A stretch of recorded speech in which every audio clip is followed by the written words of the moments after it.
Welcome back to Legitimate Targets, everybody. I hope you're all following the news because there is so much to get caught up on every single second as we now are on the precipice of entering Israel's war with Iran.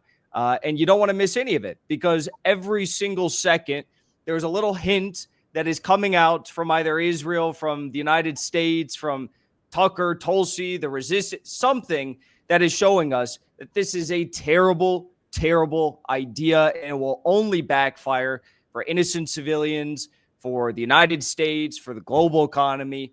And I'm just very worried about all of this. So joining me today to talk about all of this and his thoughts on what is going on right now is OMAR NASHABE. He is a former advisor to the Lebanese Minister of the Interior. He's also a member of the UN expert group on gender justice and the law. And well, he joins me today. I'm very happy to have you here, Mr. NASHABE. How you doing today? I'm fine. Well, fine. I mean, we can say we're fine, but a few kilometers from here, there's a genocide going on. So I'm not sure that we can say that we're fine. I mean, how can you be fine when the young kids are dying from starvation, from the Israeli ongoing siege? And they're not allowing any food to come in, any medicine. There are kids dying of pain. You know, children, I mean, I'm sure you know, and many of the viewers have been following up, that, you know, so many kids died and they had to do surgery on them without anesthesia. I mean, this is not a political issue. This is a humanitarian issue. And it seems like the world lost humanity. They don't have this feeling of compassion with people who are suffering and people who are being slaughtered. And everybody can see that. And nobody's doing anything really about it. And that's shocking. That's shocking. Well, if you feel any compassion for, you know, martyred children or amputee children, then you get called anti-Semitic now. It's you know, it's really crazy how many people there are in this world who don't have a hateful bone in their body for any of our Jewish brothers and sisters, but immediately, if they have a problem with that, they get called anti-Semitic, right? I think this is the idea of setting up the Zionist entity from in the beginning. From the beginning, I mean, the Israeli leaders have been saying that all along. I mean, I remember, you know, as I grew up, I learned about Golda Meir, who said that we are people without land, who are taking a land without people. She considered that the Palestinians didn't exist, although the Palestinians are one of the most important populations of this part of the world. I mean, my grandfather, when he was sick in Lebanon, in the north of Lebanon, in Tripoli, he went to Jaffa, because there was a Palestinian hospital before 1948 in Jaffa. I mean, they were the best hospitals, the most educated people. You know, in Beirut, we have the American University of Beirut. That university, most of its professors and the prominent professors were Palestinians who were kicked out of their homes from Palestine, who moved to Beirut, thinking that it was only temporary and they would go back home. And they never went back home. So they stayed in Beirut. And that's why AUB, the American University of Beirut, it's such an important university because it all has all these educated people. You know, the Palestinians are better educated and they have a lower illiteracy rate than any other Arab population. It's this is information that's important for people to know, I think. So, and Palestine is one of the most beautiful places on earth. It's a beautiful on the coast of the Mediterranean. So I think that the idea to actually occupy Palestine and colonize it wasn't based on this religious or wasn't based on something had to do with this romantic Jewish idea that they want to go back to a country that belonged to their ancestors 2,000 years ago. No, it's a pure colonial taking over the land of another population, taking its resources, building a new entity which would serve as a military base for Western powers to bully other countries in the region, especially after they discovered oil. So the West needed some power, some military might to scare away people. And now Trump is using it, I mean, openly. He's saying, like, you know, this support, this unconditional, extreme support for Israel and for Israel's war machine is evidence that he wants to use Israel as the bully in the whole region to scare away all the others and to take what's left of their resources that he still wasn't able to control. I mean, and that's horrendous. That is the core of the issue. It's not about the, I mean, and the Jewish people, you mentioned our brothers and sisters, the Jewish Voices for Peace in New York and all over the world, they're saying no. I mean, it's no, this idea was a complete lie. The idea that they want to create a nation that would protect the Jews.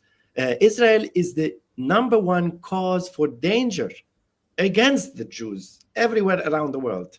And therefore, many Jewish voices are coming out and saying no. And when these Jewish voices come out and say no, then there is no raison d'etre for Israel anymore. Because the reason why the West and many people around the world supported Israel was they thought that, yeah, after the Holocaust, they need a nation where they would be protected from any, people who are racist, people who are attacking the Jews. Fine. How do you protect yourself? You don't protect yourself by bullying others and killing others and committing a genocide that is the most blatant genocide since the United Nations was created. You don't slaughter United Nations employees. Do you know, and maybe it's good to tell the viewers, that the Zionist entity, the Israeli army, has killed more UN employees than anyone since the creation of the United Nations. I mean, this is obscene. They killed hundreds of UN employees. They bombed schools that have a flag, a blue flag with the blue flag of the United Nations with a map of the whole world on it. They challenged the whole world by claiming that this is their right for self-defense. Is that how self-defense happened? Self-defense, now they're saying they're bombing Iran. They're sending all these bombers and missiles, destruction to Iran. They started and initiated this war while the negotiations were ongoing. It was scheduled for past Sunday. So how do you do that? I mean, you tell people, I'm not going to bomb you. There's negotiations going on. These negotiations have been going on since 2015 with the Iranians over the nuclear peaceful program of the Iranian people. I mean, and the negotiation, and all of a sudden, on Friday the 13th, they start this massive attack on the Iranian people and the Iranian peaceful nuclear program. And I have to remind also the viewers, if you don't mind, that Iran signed the NPT, the non-proliferation, treaty, whereas and its program is a peaceful program, whereas the Zionist nation, Israel, did not sign the NPT, and we have evidence, and the whole world saw that evidence that came out many years ago with Vanunu, that they have like around 90 warheads with nuclear weapons. So it's proven that the Israelis have nuclear weapons, and they didn't sign the NPT. They do not allow the IAEA inspectors to go to Dimona and inspect the site. The Iranians did the exact opposite. They said, our program is a peaceful program. There are instructions by the supreme leaders that this program is a peaceful program for medical purposes, for energy, for agricultural research. And I think that's why the Americans are so mad, because the Iranians were able to develop their capacity, their scientific capacity, using nuclear energy. So they want to destroy this program, and Iran has the right, it's their basic fundamental right, according to international law, to develop their nuclear program for peaceful purposes. There is no evidence, even after the IAEA report was out, that is a bit dubious, but that report does not say that there's evidence of nuclear weapons in Iran. Iran does not have nuclear weapons. However, when they bomb Iran in that way, and they kill children, and they bomb hospitals, and they slaughter innocent civilians, and they threaten day and night to kill the supreme leader, I wouldn't think personally that it would be problematic to think about developing a nuclear weapon to defend yourself. Of course. I mean, this is only logical thinking. Anyone who would be in the place of the Iranians would think that way, I think, if they want to really protect themselves. Especially after the threats that were repeated by Trump yesterday, that were completely unacceptable. I mean, talking to people and telling them, oh, you know what? I'm not going to kill you now. Maybe I'll kill you tomorrow. What is this? What is this world we're living in? I mean, you can, let's be logical. You can talk about your adversary and say, I want to take you to justice. I want to arrest you. I want to investigate you.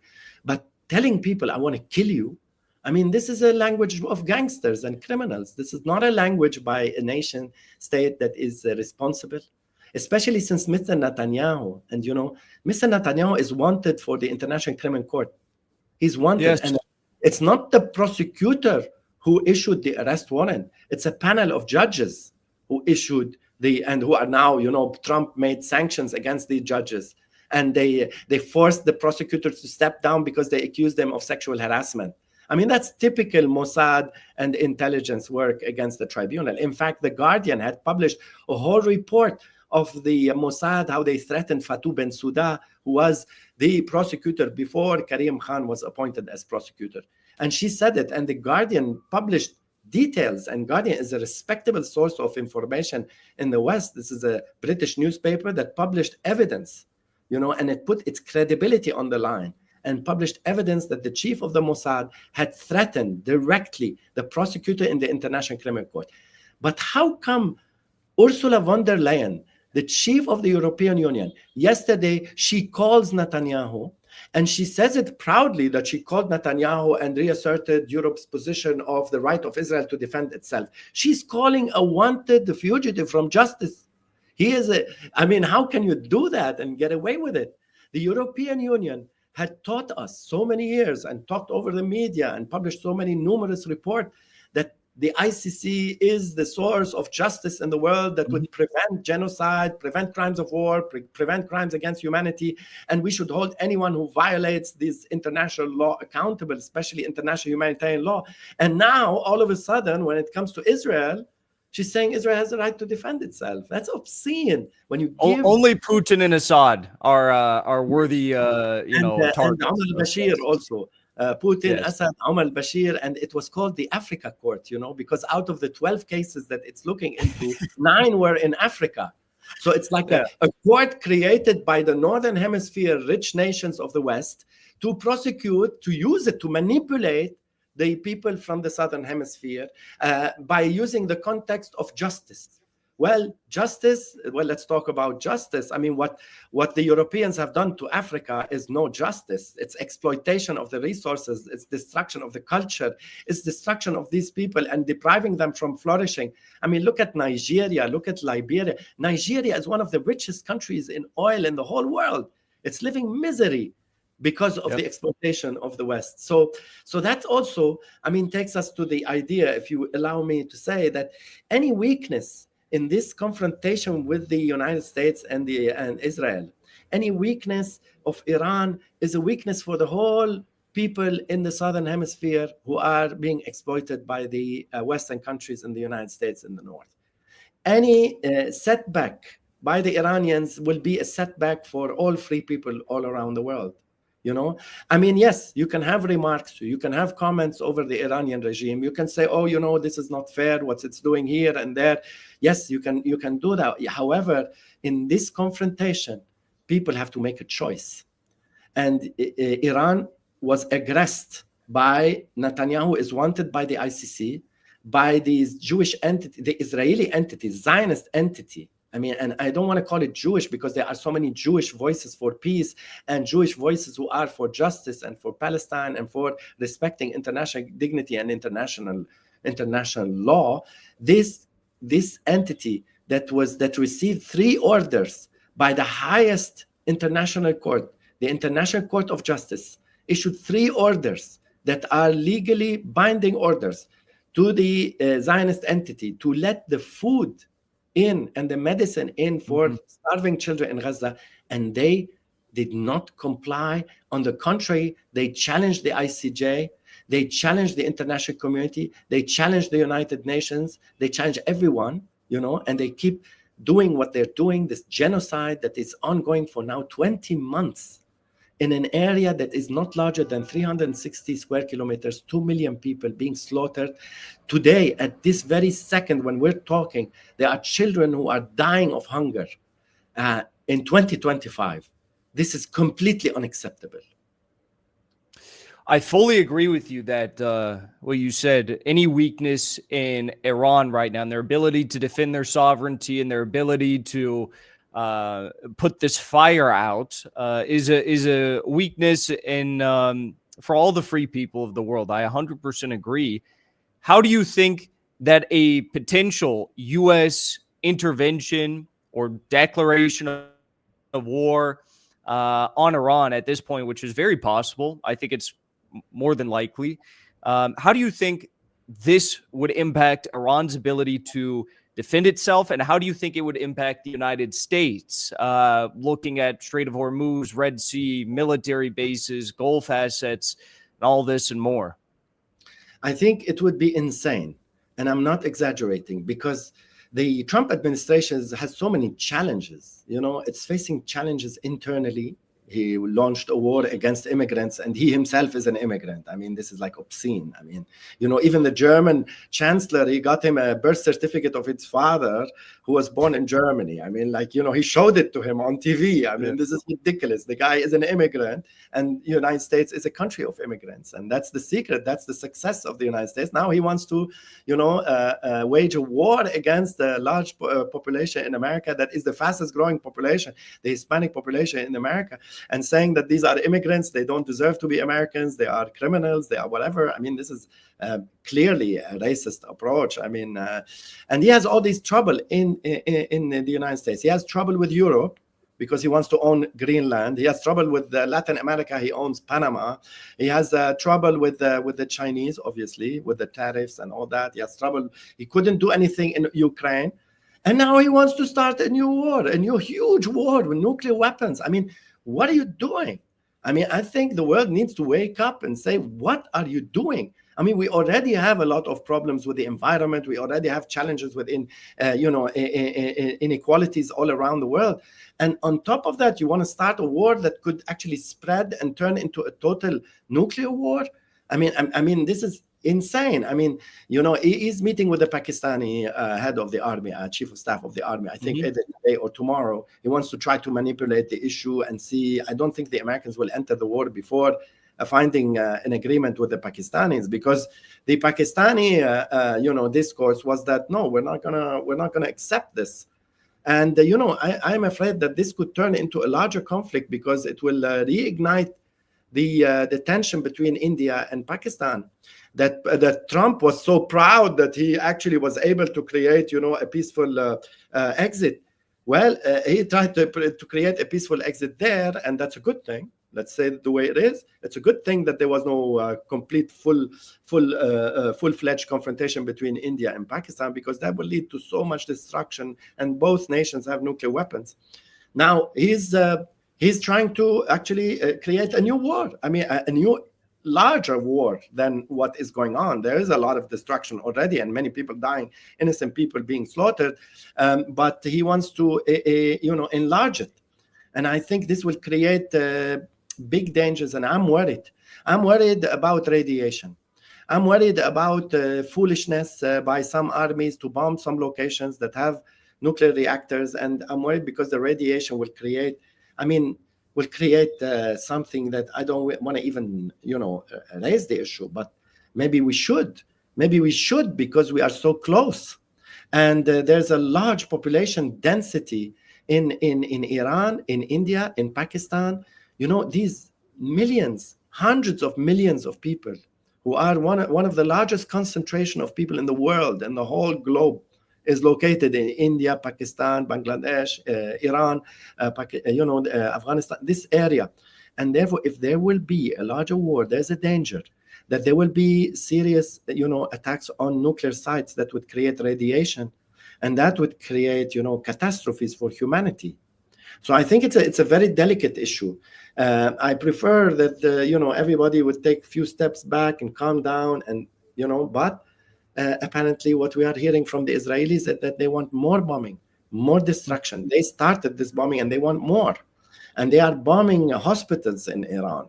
I just read a report by, hospitals being Children's hospitals. Children's hospital. Yeah, you read that report. And the Iranians are hitting back. Now they hit back. I just read a report just a few minutes ago. I read a report that the Iranian radio station, the Israeli radio station, just announced that they are not exporting gas anymore because their facilities were hit. Now, this is also a clear indication, since the Israelis are announcing this, that they will bomb the oil refineries and gas and resources in Iran.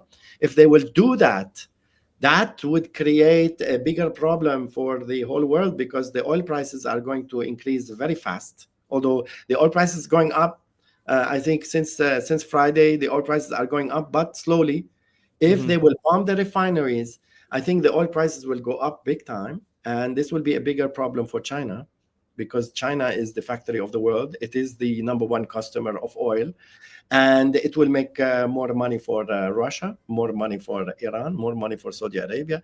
I don't think that's really in the interests of the Trump administration. Now, if the Iranians will actually decide also to close the the Persian or Arabian Gulf from the Strait of Hormuz, that would also create a bigger crisis, because there will be very few. I mean, most of the oil comes from that Gulf, so it will be a bigger crisis for the whole world. I don't know. I mean, what is this guy thinking? I think Trump and the Israelis are thinking that the Iranians will back down. They will be afraid, and they will give up, and they will say, okay, you know what? We will give up all our principles, and we will give up all our, history, and the Islamic Revolution in Iran will collapse. Because if the supreme leader made a very clear speech, he cannot go back on his speech. If he goes back on his speech, he will lose credibility, and the whole regime will collapse.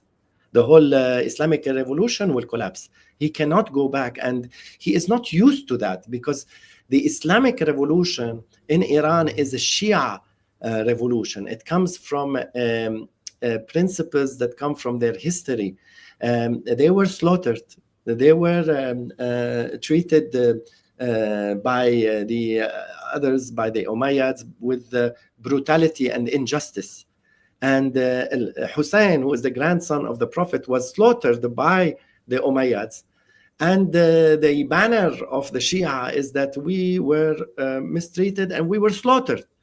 But however, the principle of justice lives on in our hearts and minds. This is the motto of the Shia and the Islamic Revolution in Iran.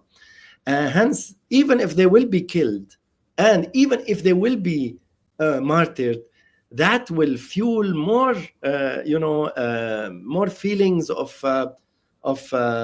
certainty that the only way forward is to fight the enemy, even if you will be martyred during that fight. So the calculations are completely different from the calculations of Donald Trump and Benjamin Netanyahu, who are thinking that, and this mentality of a bully, that we hit them, and we hit them hard, they're going to cry, they're going to be weak, they're going to give up, and they're going to sign the agreement where they give up their whole nuclear program, which is a peaceful nuclear program. That's what their ambitions are. They believe in that. It's like, how do they? I think Trump just really doesn't have any understanding whatsoever about these people. For him, his whole world is business. And I really believe that's why he hates them. He doesn't understand them. But you know why?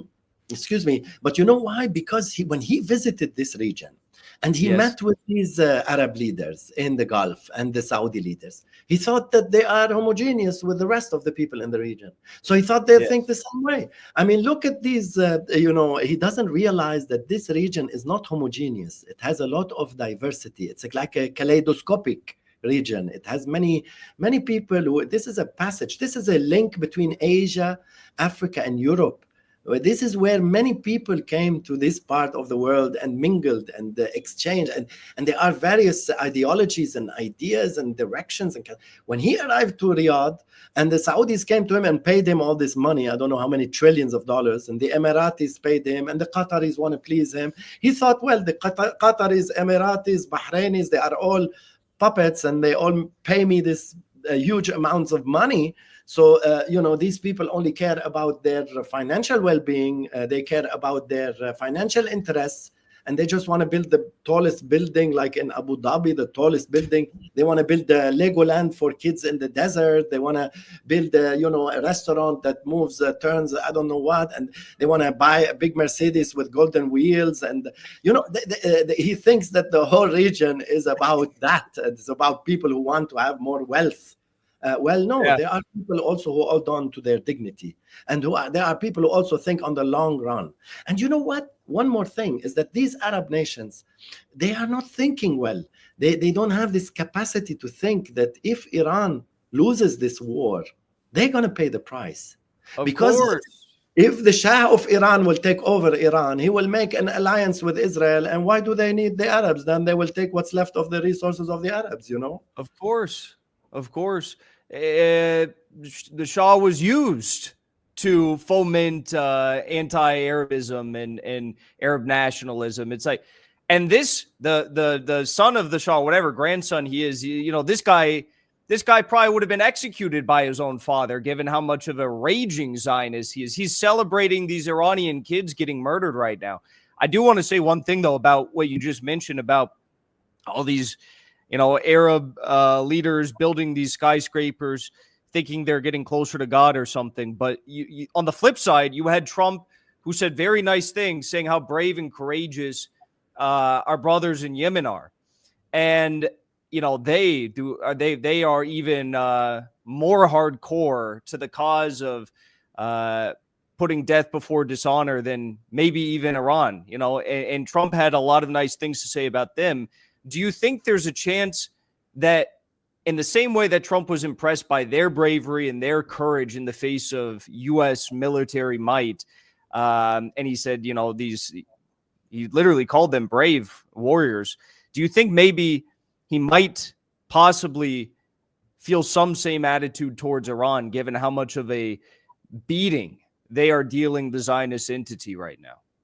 Well, I'm not an expert on how Trump functions. I don't know. This guy is a bit weird. I mean, sometimes he makes decisions and he says things that are completely obscene. I mean, everybody, I think, would agree with me that some of the discourse that he has is really not very logical, especially when he talked about Gaza and that he owns Gaza and he wants to build a Riviera. I mean, that was, and then he changed his mind. He said, no, that's not what he meant. And, you know, and so I'm not sure about, you know, he doesn't have these, you know, he's a businessman. He's not a politician. He's not a very articulate person. He just cares about money and thinks that accumulation of wealth is his primary goal, and he's ready to sacrifice anything for that.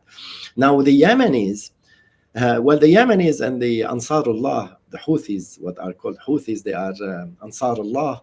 They had a long war with Saudi Arabia and with the Arabian Gulf countries before that. And, you know, the Saudis paid, you know, blank checks. I mean, they were ready to pay huge amounts for anyone to get rid of this group of fighters in the mountains of Yemen, and they couldn't. So all of the money, who pays more? I mean, you know, the Saudis were ready to pay massive amounts for anyone, any mercenaries, any other nation that would come and get rid of the Houthis. You know, there were many Egyptian pilots who came to fly the new fighter jets for the Saudi army that they don't have enough pilots in Saudi Arabia to fly them. So they got, you know, pilots from Egypt, and they bombed, you know, Yemen several times, and they committed so many massacres in Yemen. The Emiratis too committed many massacres that are also actually on the record with the United Nations. You know, the mass rape also of prisoners, of Yemeni prisoners with sticks and all that. Horrible. I mean, and the United Nations published these reports in the past, and they occupied Socotra, and they couldn't defeat the Yemenis. So the Saudis, they don't have a problem now.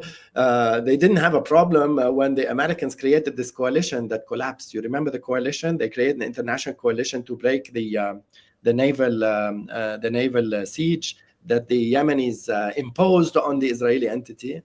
And they created this international coalition. It collapsed because, you know, they couldn't agree. And the Americans wanted to be the boss, but they didn't want to sacrifice anything. They remembered USS Cole, you know, that actually blew up in a port, in a Yemeni port in the past. So they were incapable. And the Yemenis actually achieved something that no one else achieved before. They imposed a naval siege without having a navy. That is unprecedented in history. I mean, and therefore they proved that they are mighty. And I have a friend of mine who's a professor of international law in Hodeidah in Yemen. I was talking to him over the phone the other day, and I told him, you know, my friend, you are, and I want to congratulate him. He's now a member in the Shura. He was voted in the Shura, and he told me I told him, what you're doing is very dangerous. It could put you in a total confrontation with the international community. So-called international community is doing nothing about genocide in Gaza. But, you're cutting a main maritime route that goes all the way to the Suez Canal. And therefore, it's a challenge for world economy. And therefore, you might be facing very large firepower and international power against you. And his answer was, in a world where children are slaughtered and a genocide happens and no one does anything about it, our life is not important. That was what he said. And he truly believes in that. And I think these hundreds of thousands of Yemenis that you watch them every Friday who get together to show solidarity with the Palestinian people, to say no to genocide, to say that they need the dignity of the people of Palestine, the dignity of the people of Lebanon, the dignity of Syrians, of Iranians, of all the people in the region. I mean, human dignity, was this principle completely dissipated in the minds and hearts of the Western world, or did it not exist in the first place? And it was all a trick to actually take people like me all the way to the United States, teach them about human rights and justice. And it was all a trick, and it wasn't really truthful. And I believed it. Jackson, I really believed in human rights. And I worked for human rights. And I believe that this is a wonderful principle, and that Eleanor Roosevelt, the late Eleanor Roosevelt, had made this commission for human rights in the 40s. And they did this Universal Declaration of Human Rights, then the International Covenant for Civil and Political Rights, the International Covenant on Economic, Social, and Cultural Rights, then all these conventions and all these agreements all around the world showing us that, the West believes in human dignity, believes in a better world where people would respect each other. And comes 2023 and the beginning of the genocide. And here is the West. Here is the West refusing. Here is the Europeans, the French, the Hungarians, the British, the Italians refusing to arrest Netanyahu, who is wanted for war crimes against humanity, because starvation is a crime against humanity. Anyway, the Zionist entity by itself uses apartheid. It's very clear.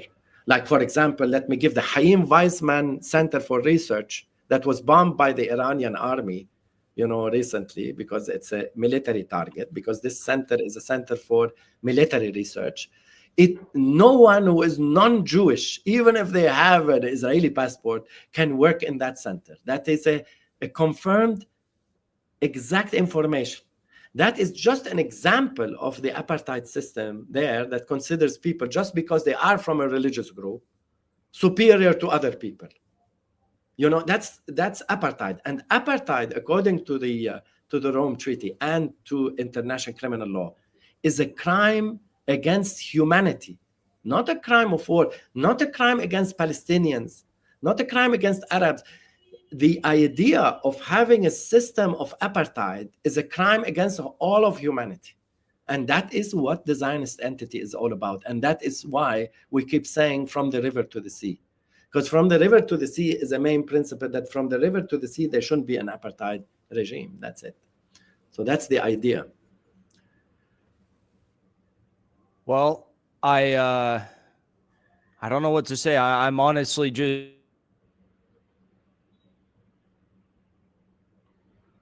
I can't hear you anymore. Just shocked that we're even having this conversation. And I agree with you that it's absolute madness. So, Omar NASHABE, thank you so much for joining me today. I really enjoyed the conversation, and I want to speak to you again soon, and hopefully speak to you in Beirut very soon as well. I hope to get back. Yes, and we have to welcome you in the south. The south of Lebanon is, you came last time, but you should come again. We have a beautiful coast, beautiful beaches in Sur. And Sur, that was bombed by the Israelis. I was there with my wife and kids last week. People are rebuilding, although the Americans are depriving Lebanon from rebuilding the south and doing reconstruction. The people are doing it themselves. If they can't fix the whole house, they'll fix one room, 2 rooms. If you have a restaurant, you can't fix the whole restaurant, you fix only part of it. But people want to live, because people here love life and they are generous. And if I would like to end this by saying, if you would allow me, that, Europeans can come and live here with the people in the region. We are very friendly people. You know, my mother, she's German. She could have been a Jewish German woman who escaped Germany because there was discrimination and came and lived here. Well, she's not Jewish, but she could have been. And she came here. She fell in love with an Arab man, and then he passed away, and she stayed here, and she has property, and she lives here like a Lebanese. And she could have lived in Palestine like a Palestinian. This region has, as I said, has many people who came from abroad and lived here and became, owners of this region. This is a diverse region. We cannot have an apartheid regime or a Zionist state here. We only can have countries that respect diversity. Therefore, there's no place for Israel here. And it will not last. No matter how long it will take, it will not last. Thank you so much for joining me. I really appreciate it. Thank you.